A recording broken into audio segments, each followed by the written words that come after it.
2019 Ford F350. I own this 2019 350 for about 6.5 years. And every time there's a flaw that shows up that perhaps people should know about. Right here on this molding, it goes down behind that windshield. You can't quite see it. You see a little black piece where it broke loose. And I'm afraid that I was going to lose it. So what I'm doing is putting some, I don't know how good this is. I'm not advertising for Gorilla Glue and Gorilla Tape. It says 15 pounds, and I know that's not 15 pounds. And it's indoor, outdoor. So I'm having to put a double-sided tape on here to try and save it from being on the interstate or the highway somewhere. My air conditioning unit's on. But I'm going to show you this one, how it's broke. See right there? It's a flaw from Ford, but there's a tab behind that window.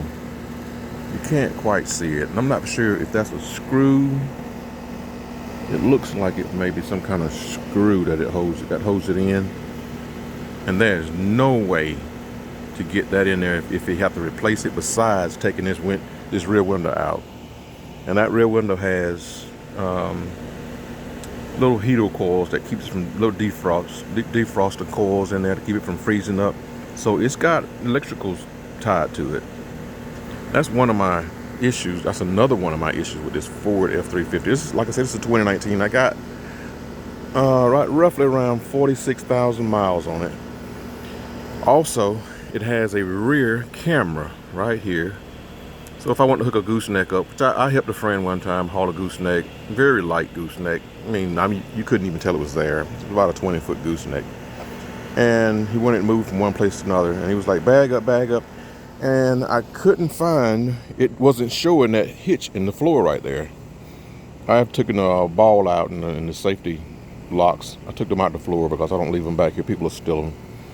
But I took those out. But another flaw is that rear camera does not work now. And it was working for a while. And I'm thinking that the guy, when he came to program my truck had a programming problem. Ford came out to my house and reprogrammed my truck on some kind of flukes or something, recall or whatever they had. And I noticed after he left, that rear camera stopped working. Let me tell you, Ford has a way. If you don't give them no business, they'll tear your shit up. Excuse my French.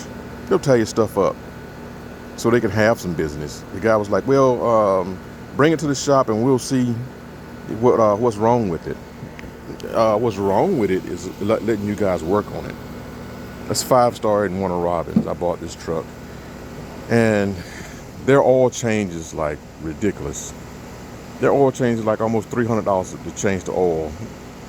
I'm gonna say this thing used a good 3.5 gallons maybe, and I know how to do all my filters, so I change all my filters except my oil. So I'm trying to keep it under warranty. It's got a lifetime powertrain, but it's ridiculous. And there's another Ford place in another town, not far from me.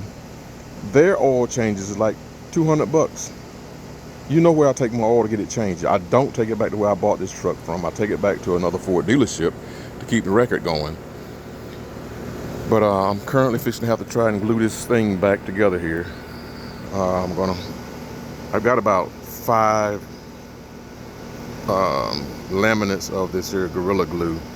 I've cleaned it off up under here with some alcohol, clean and wiped it, both sides. And I'm going to put it up under there, and hopefully that'll hold it from flying into somebody's windshield or even coming off of me losing and having to go to Ford place and buy one, because there's no way I'm going to be able to replace this thing without taking that windshield out.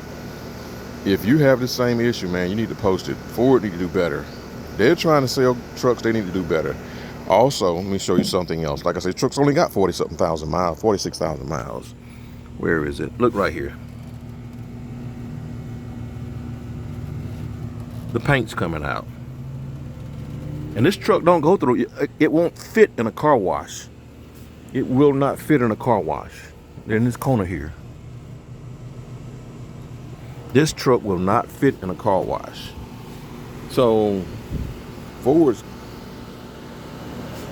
I like the truck, that's why I bought it. But I didn't know I was gonna have these issues. Also on my dash, it has an indicator from first, second to sixth gear. And it'll show you when this truck's pulling heel, what gear it's in. It no longer works.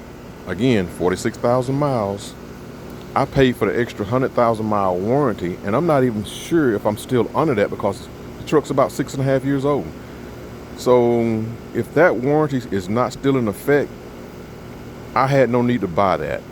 The other problem I had with this truck is that on the mirrors, you're not going to be able to see it. You can probably see it very lower before it touches the truck.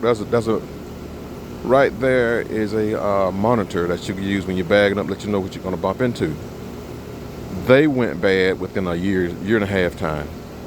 Took it back to the Ford dealership. They're going to tell me, oh, we got to see if it's under warranty. The truck didn't have no more than about 3,000 miles at that time. I don't drive this truck full time, but let me tell you, the stuff that 5-Star does when you go to take your truck in scares you to give it to them because if they'll fix one thing and tear something else up. I'm baffled. I don't know what to do. You know, and Ford is not going to say, they're going to bag their company. They're not going to bag you. If you go and write to the Ford Motor Company and say, hey, I'm having a problem with this company, 90% of the time I got a feeling that they were going to bag the Ford dealership before they say, hey, yeah, this is our problem. Nobody wants to pay that extra money to fix something that they caused. So just a few minor problems that comes along with buying a Ford. Later.